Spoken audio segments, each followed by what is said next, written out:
Go small. Don't focus on being busy. Focus on being productive. Allow what matters most to drive your day. Love that. Read this book, guys. Seriously. Don't read it as a book like a story. It's not a story. It's a textbook. And it's not a big book either. And it's not a big book. Right. It's right here. I have mine all highlighted with Right. post-it notes in it and everything, right? It's amazing. This book is amazing. We should be studying this, not just reading it. Matt Teeter was here last Wealth Building Wednesday. One of the questions he asked is, how many of you have read the MREA, the Millionaire Real Estate Agent book? And only a small percentage had even raised their hands. Why aren't you studying it? It's a tool. I'm blown away, guys. Don't read it as a storybook. It's not a storybook. Read it as a textbook. Take it in pieces. And don't multitask while you're doing it. How about this? Go extreme. I like that, right? That sounds cool, like rugged, manly. Once you've figured out what matters, keep asking what matters until there's only one thing left. Does that make sense? Are you dropping anything along the way on this, John? You're dropping My stuff. mind's always- You're dropping stuff that's not that important right now. Now, when you do your one thing right now and you get it accomplished, it's good. Guess what? You got another one thing behind it. It just wasn't as important as And you it bring did it now. up. Yeah, Okay. yeah. Now, is there stuff, John, that you and I could drop right now and it wouldn't affect our lives at all? I don't know. There I is. wish I could answer that, I don't know. But I'm gonna tell you there is. There's some stuff that if you don't accomplish it today, it doesn't affect your life at all. But there's some stuff that if you do, it'll affect your life and your business or whatever. The most important. Very. Sure. Does that make sense? Say no. Jim, I was talking to you earlier today. You have to learn to say no sometimes. You're so nice. Jim? Jim. Right? We could work so much, help people so much, do good things so much that now it becomes a problem. It could be a problem with our health. It could be a problem with our priorities get out of whack.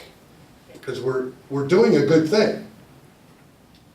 What do they say? Everything in moderation, right? Especially when it comes to food and things, right? Everything in moderation.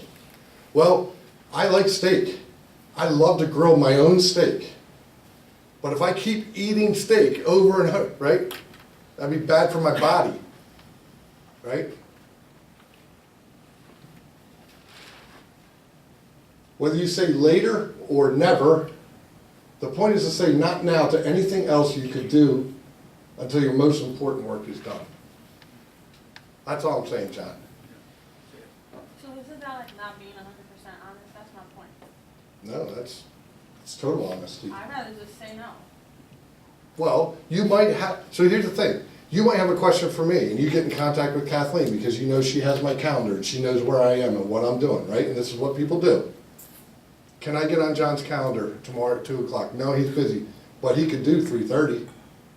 So I'm not saying no, I'm just saying no, not right now. So you're carrying over the same notes and not now, I see these two. Yeah. In conjunction. But I will tell you, John, there's times you gotta say no. No, I can't afford to do what you're asking me to do. It's not that you stop doing the good things. It's just, right now may not be the best time for you to distract me with what you're talking. It's a good thing. But just right now, might not, I need to say no. I'm sorry. Could you say no a little more? I could say no to myself. Why am I scrolling Twitter to find out who the Eagles just signed, right? When I should be doing something more important, like making that follow-up call that I really should have made, right? So I should say no to Twitter. Go away, psst, right? Don't get trapped in the check-off game. Ha. How many of you make a to-do list and then check them off or cross them off? Right? It's fun, right? You accomplish stuff. It looks good. What do we do naturally, though, as just normal human beings? We do the easiest stuff first. And then we lose our willpower later today, and I can't do that hard thing anymore because I just can't face that person. I don't have the energy for them. I'm gonna put it off till tomorrow, right? Gary Keller is saying, stop it. Stop checking off. You're not accomplishing much at all by checking off the easy stuff. Unless you have the important stuff done, then it's good, right? It's time. But you're not gonna have the willpower at 8 o'clock tonight to make that follow-up call. Especially if Bob gets in his chair, he's not calling you back. That chair just sinks into it. Multitasking. Distraction, I'm just gonna give them to you all real quick. Distraction is natural. Don't feel bad. Everyone gets distracted. But do you have to allow it all the time? No. Kathleen sometimes protects my door. She'll get up and stop somebody from coming in if I'm doing something important, or if I'm on the phone with an important call. She can hear my conversation. She generally knows what I'm dealing with, right? And sometimes you stop them. She's little, but she's powerful.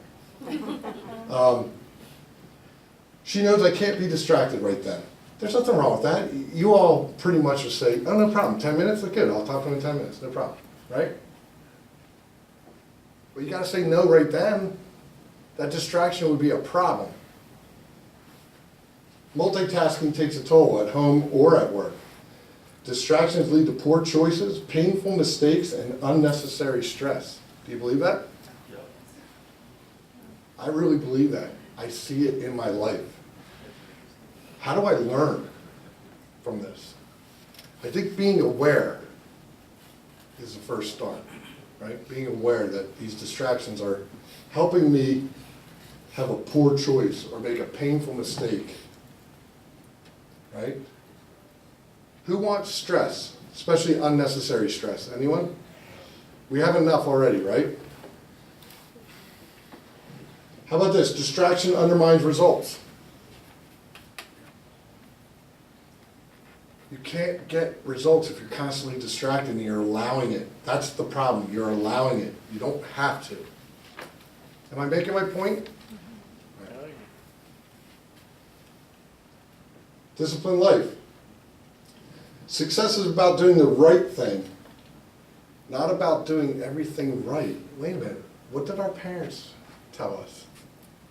We're supposed to do everything right, right? You are. But it's not, it's about doing the right thing the right way, right now. If we made a list and we prioritized, we could come up with one thing, right? We could come up with one thing that's most important for us to do right now, each one of us. Yes? Yeah. That's all it's saying. Does it make sense? Okay. How about that? Those with the right habits seem to do better than others. Is that true? Man, I wish I was like Jess. She's got it all together. I suck at that, whatever it is, right? I don't know. I don't have the right habits, right?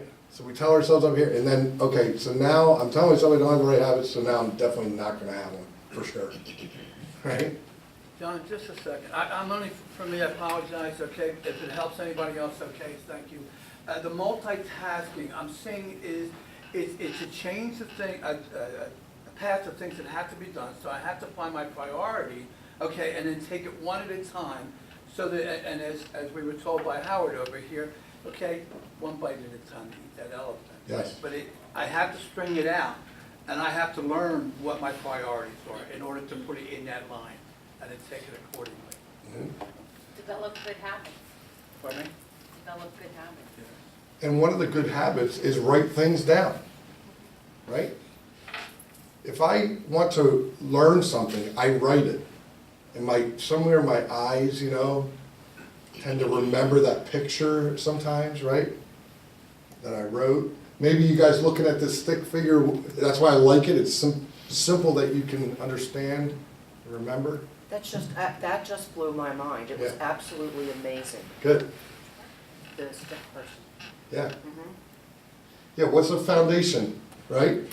What are extremities? What's the most important? What's gonna make you die if you don't have it? With my ADD, that kind of helps me, but, because you got something that you need in all these areas. So something that I just used for myself years ago, and it's kind of like the one thing, is I would always tell myself, just do the next best thing. Yeah, what's the next best And thing? it reduced all that clutter to just one thing. Great word, clutter. We deal with it with our houses, right? Our clients with our houses. We just wish they'd get rid of their clutter, right? It's up here, clutter's up here too, right? Get rid of it in the attic, you know?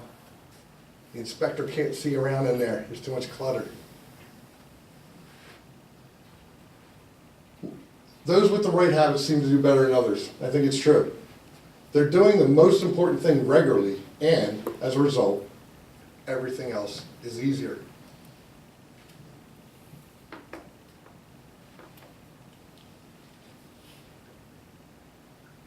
Don't be a disciplined person. I can't believe I wrote that, right? It's kind of weird. Be a person of powerful habits and use selected discipline to develop them. So Gary Keller is very disciplined, right? We all say, those of you who've heard him speak and been around him. He'll tell you, he is not disciplined all the time. He doesn't want to be, because he'd be a stress bucket, right? He'd be horrible to live with. And I think maybe at one time in his life he was horrible to live with, because he was always thinking in graphs and, right, purposeful things, right? That gets old when your spouse or your partner or your kids don't want to hear about it anymore, right? When you tell them, oh, sorry, I can't come to your game, I have to meet an appraiser, right?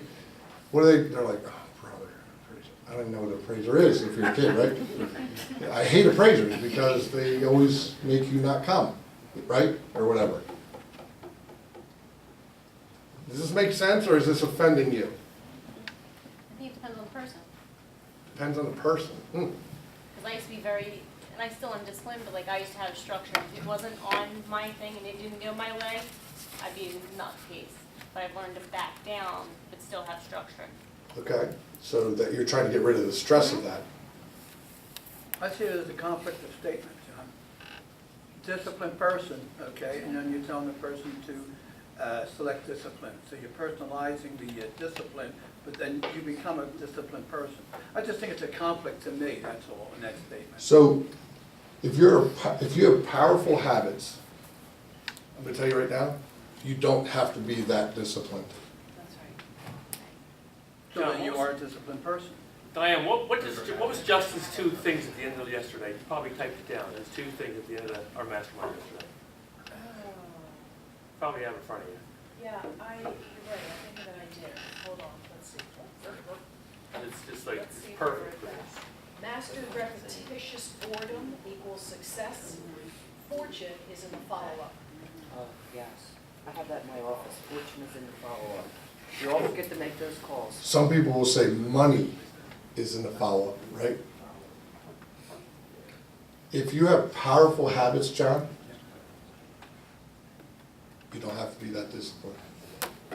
They will discipline Follows you. the habits, It's part of it, Yeah. right? it's part of it, Because right? someone might say, They're tied wow, you're together. so disciplined because in the morning you do this, this, this, and this. Sometimes that's discipline, sometimes that's regimented. It's right, routine. Like look Routine. at a military person. They're in Yeah. that military base. So you and I, they both disciplined, but yet it's just structure that they've learned over the years. Correct. It's all on how you look at it. We could go on and on this one, because I think it's controversial, I right? think it is. But I think, how long does it take you to develop a habit? It's in this book, by the way. 66 days. 66 days, somebody read it, several of them. Did you hear that? It was like a choir. 66 days. What happens if on your, Not your smoking. what? We're talking about powerful habits here, Howard.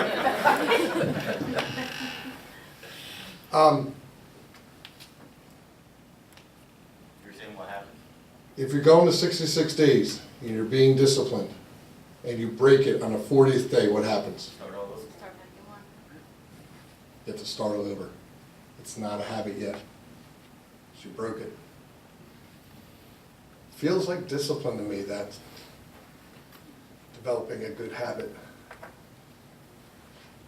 Wrestle with this, please, get this book out, wrestle with it. You build one habit at a time.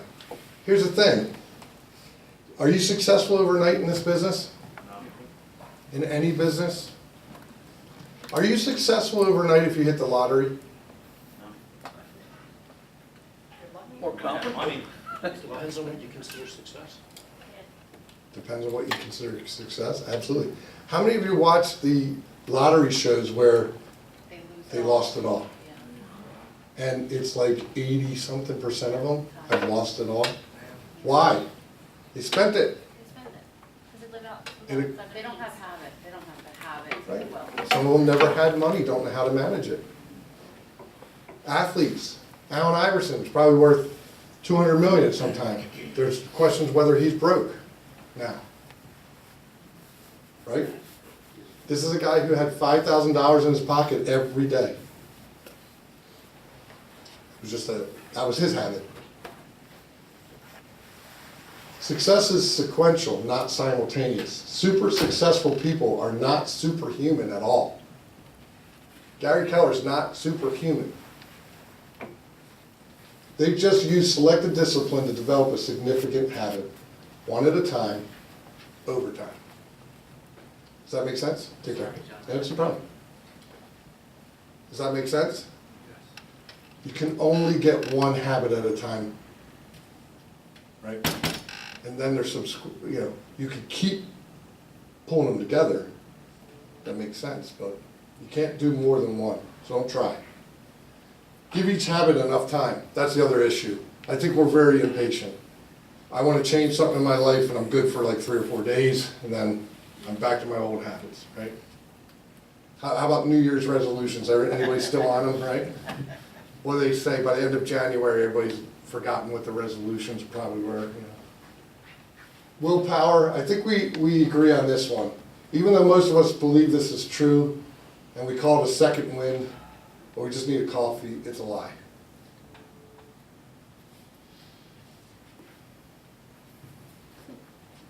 Yeah? Do you have willpower at any time? Okay, thank you. Miracle Morning. Miracle Morning, yeah, great book.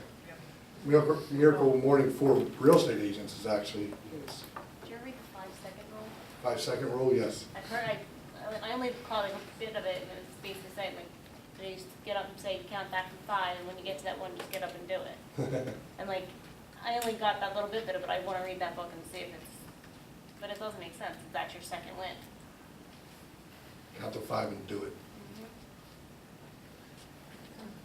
Willpower has limited battery life. This is the truth. This is a fact. Your willpower, if we watch the battery monitor, it would be going down like on our phones. It might be at 10% for some of you right now, right? What do we want? We're looking for a power source when it's our phone.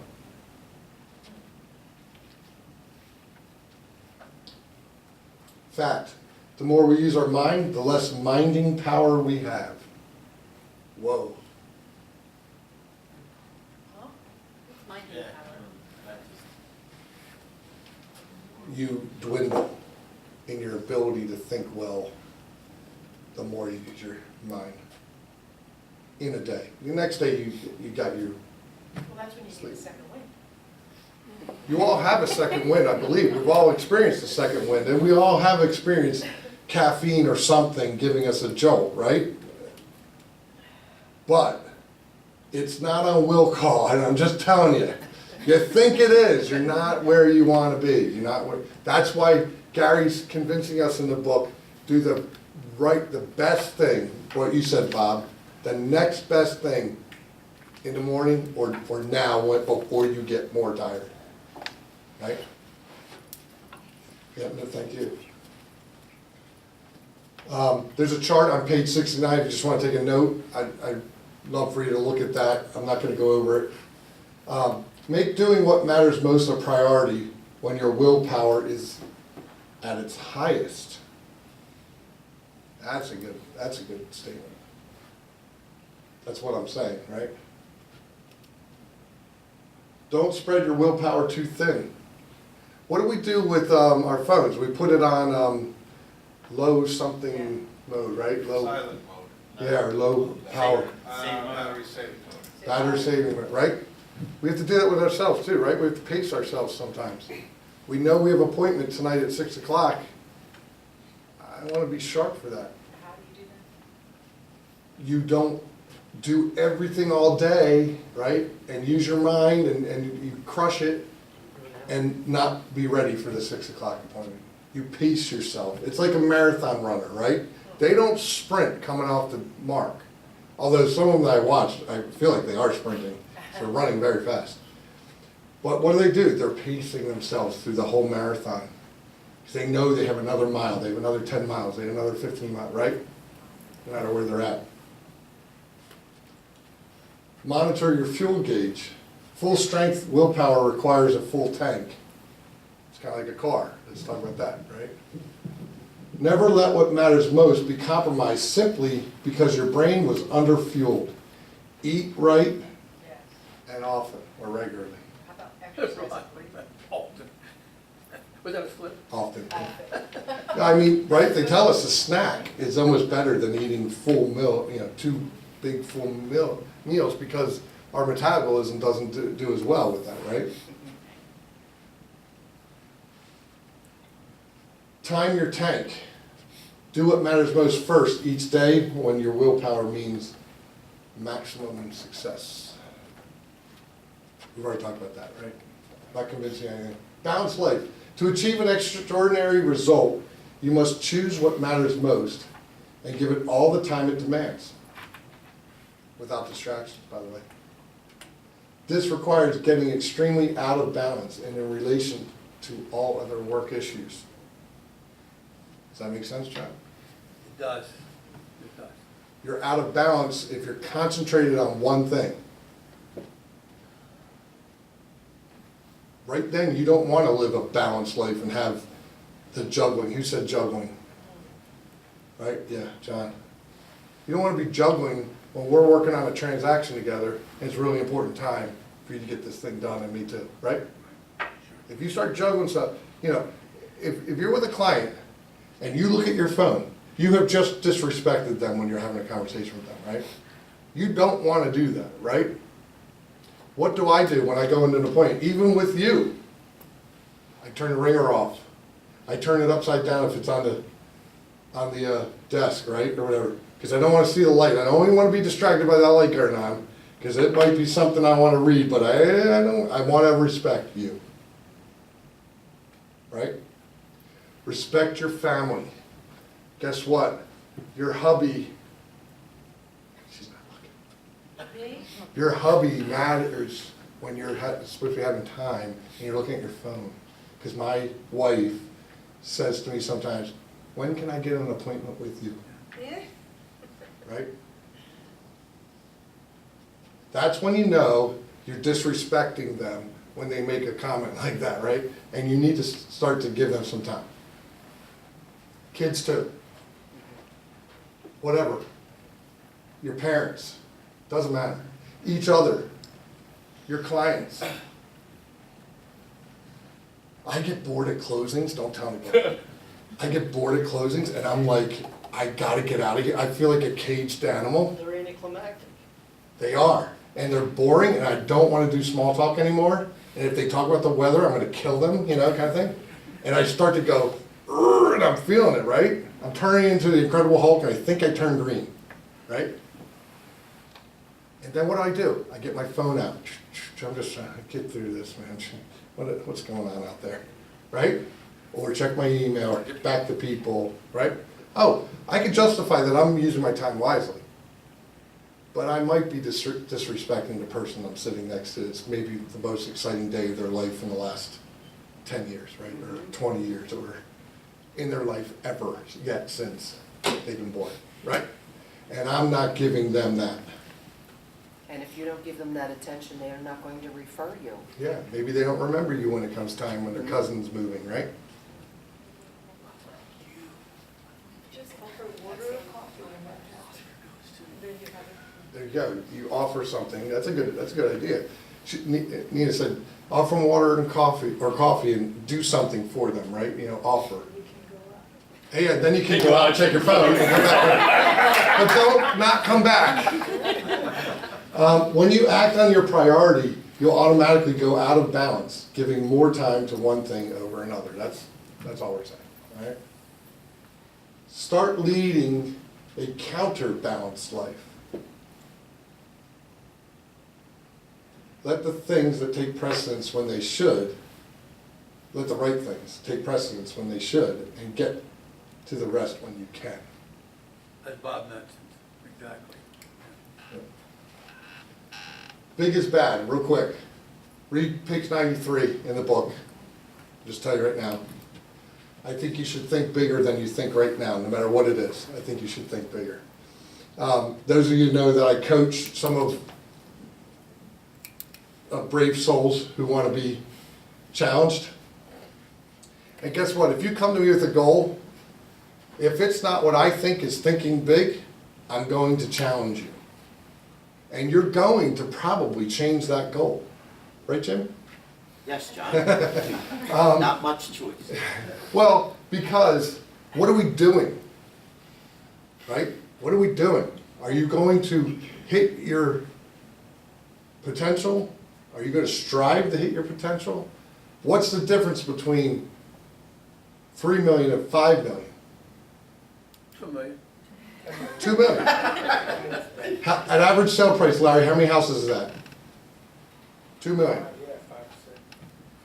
5 or 6 houses in this area for some of us. Some of us, it might be 10 at 200,000, right? That's right. And that's okay. Right? Less than one more a month, we might be talking, right? When we break it down and we talk about this stuff, it doesn't become as complicated as it feels like in the beginning, right? But that extra 2 million can make a really big difference in your family's life. How much money is that GCI? Real quick. 60,000 at 3%, 50,000 at 5%. That's a lot of money. It's almost doubling if you're at 3 to 5, right? What if we were talking 8 to 10? That becomes a lot of money, right? It's still the same amount, but it's on top of everything, right? It's difference makers. You start paying for your kids' college because you just did a little bit more.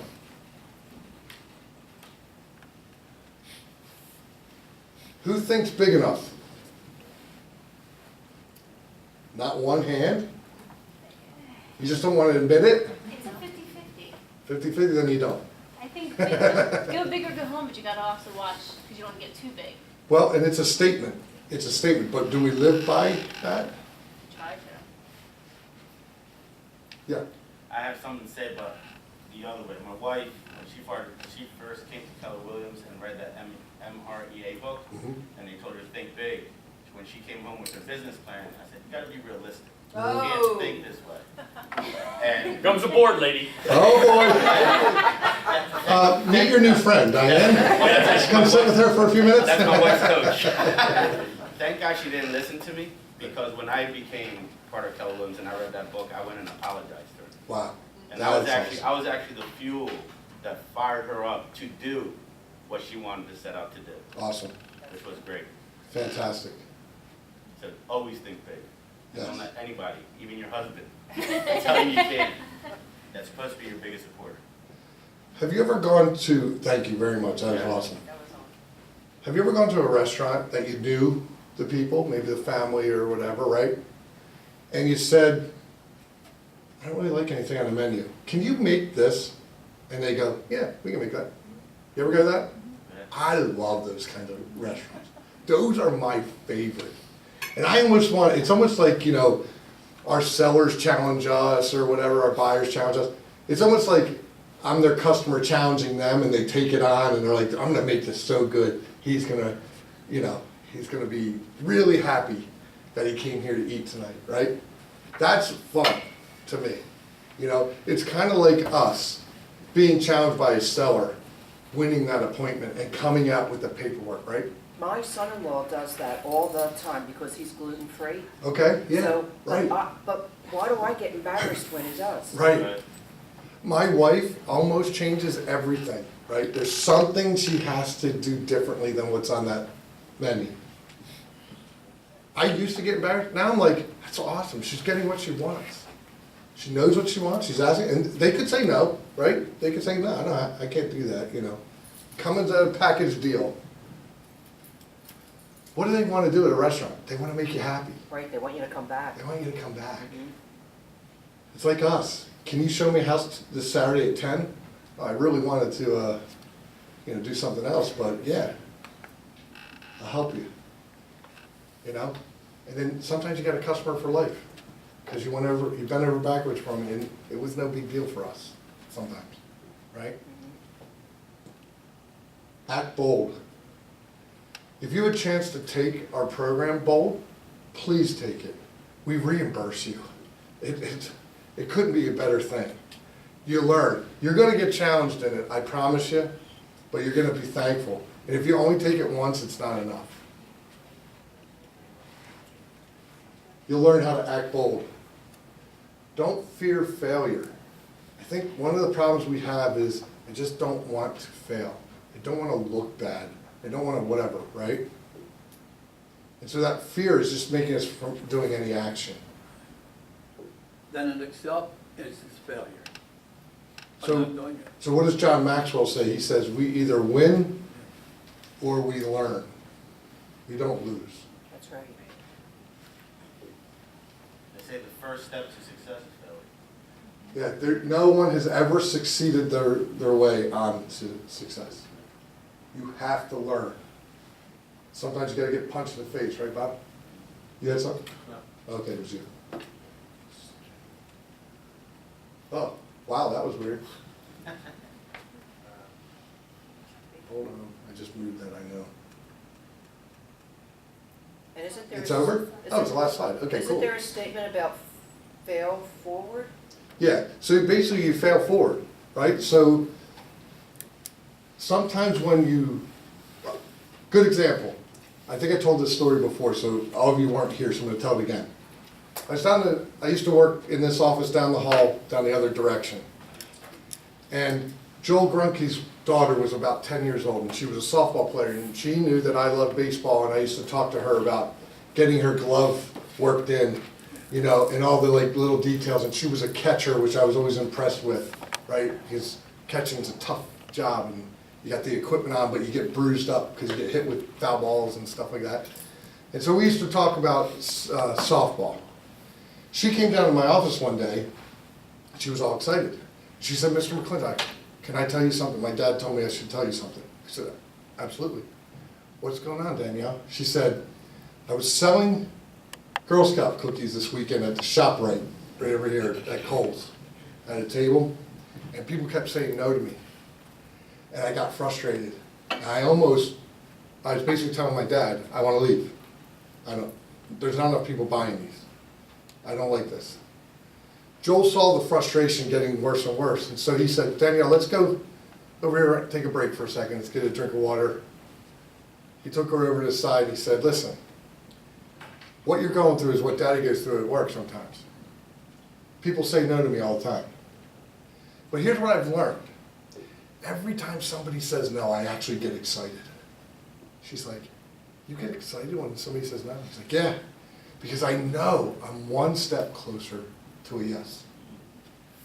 Somebody's gonna say yes. I'm just gonna ask more people, right? Okay. So she's like, okay. So he says, can you have that mindset when people come by your table and the rest of today? They're only gonna be there another hour or something. She's like, all right, I'll try it. This old man comes walking by, and he's walking slow, doesn't look at her, he just avoids her. She says, excuse me, sir, would you like to buy Girl Scout cookies?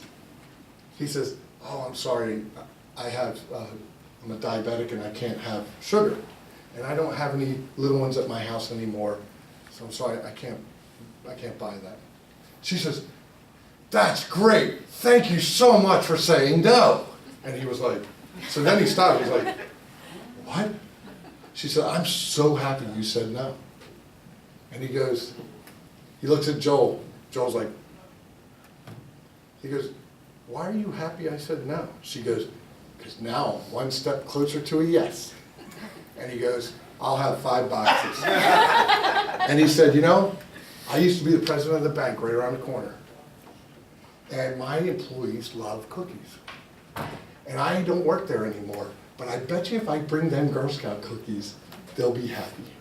So I'm not gonna eat these, but I'm gonna give them away. And what you just said to me, I wish I could have trained my employees to have that attitude. Good for you. How can a 10-year-old teach a 40-year-old, 50-year-old, whatever I was at the, I'm turning 50 this year, but it's probably 4 years ago. So I was in my 40s, right? How could she teach me like that? Guess what? I had a mindset of, I can't wait for somebody to say no to me. Danielle taught me that, right? Ahas, did you learn something today? Anything? Mucho. Mucho? What's one thing you learned? Look forward to the nose. Look forward to the nose, okay? Habits, good habits. Developing good habits. Anyone else? Even though you think you can multitask, you can't. Okay. Did we debunk that for you? Oh, no, I'll still multitask. But will you read that part of the book for me? Mhm. Okay. Read that part of the book and then talk to me. What'd you guys learn over on this side? Big is bad. Big is bad. What does that mean to you? It's a lie. Set goals that are attainable. Okay. If you set goals that are too big, you might not be able to reach them. Okay. So I think the fear of scaling our business, I would say, I can't double my business this year. I can't. It's too big. Guess what? We have people in this room who I personally watched double their business in 1 year. It can be done with the right habits and the right discipline. Not discipline all the time. Nobody can be disciplined all the time. You can't. I'm just telling you it's a lie. But you can be disciplined at times. Can you be disciplined at the right time, right? So big is bad. Set big goals and go after them. Don't set attainable goals and reach them. What's the fun in that? There is none. You get there and you go, Yep. Right? Anything else? Somebody learn? Yeah, don't multitask and focus on one thing at one time. Yeah, focus on one thing at one time. It's a great book. Read it. It's a great book. You know? Not Not now, right. Maybe you're not saying no because you're a nice person and you don't want to be thought of as mean, but just not right now. I can't do that right now. I'm doing something much more important than you. No, just kidding. I'm doing my one thing. Around here, you get away with saying that. At home, I'm not sure because they don't understand the one thing concept maybe at home, right? But around here, if you said to each other, I'm doing my one thing right now, can you come back? That would be acceptable, right? Because we would understand. John? Some of us have to learn to listen to the other person. Tell us about that one thing. I've learned that lately. Someone else could actually give you your one thing. So it's good to listen to that. Success has gone before us, right? People have done things. We can learn from each other. Maybe I'm good at something that you need help with, right? Maybe you're good at something we can share. Yeah, With the appraiser thing, when you said that about the kid, yeah, I actually envisioned my son coming to me as an appraiser saying, do you have time for me now? yeah. We sometimes say yes to an appraiser Yes. and we don't say yes to somebody we love.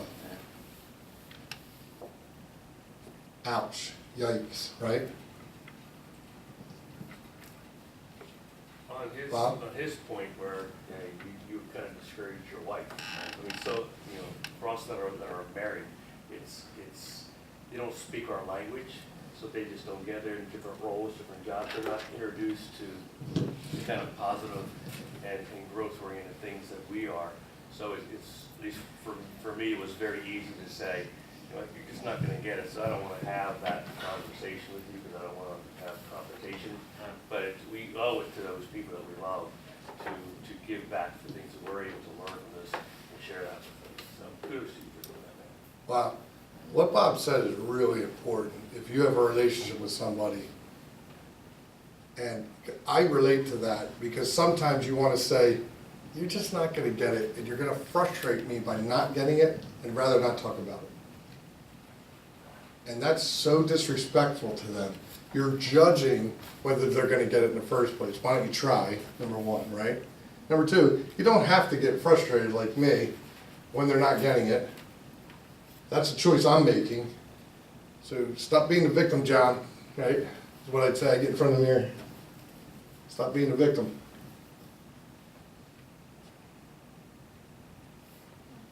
Communicate. Communicate well. Listen. Yes. Listen to our clients, right? Having patience. Sometimes I want to get out of an appointment. I want to go move on and go to some other place. Sometimes anywhere would be better. Right?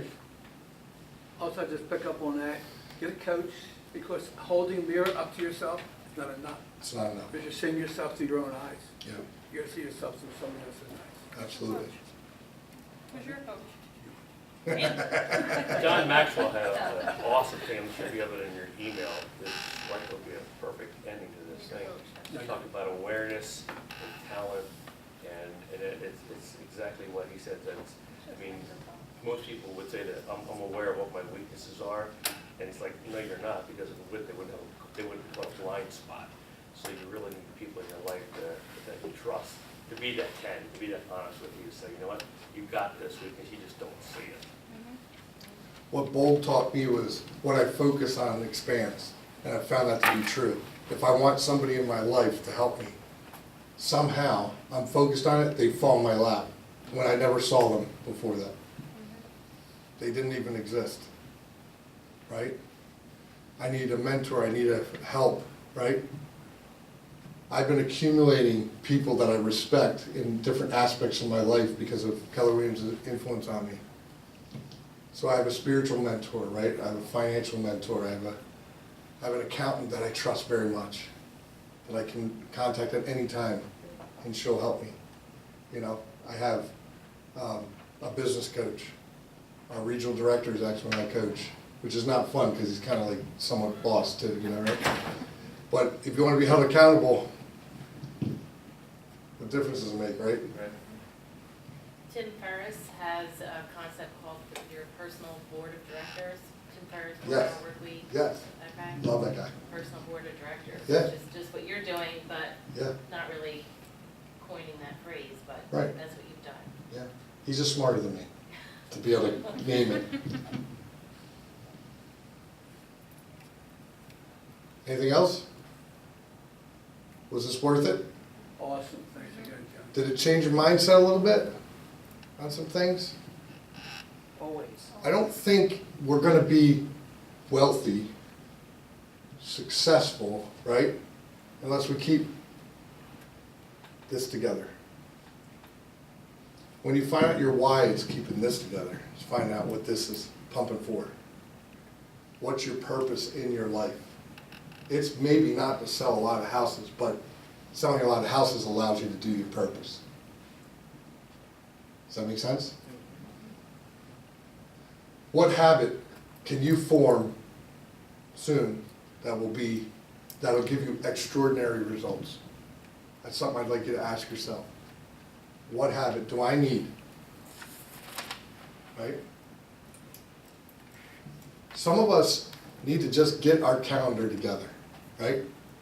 And guess what we say in bold? If it's not on your calendar, It doesn't exist. it doesn't exist. If you get that in your head, right there, that'll change your life.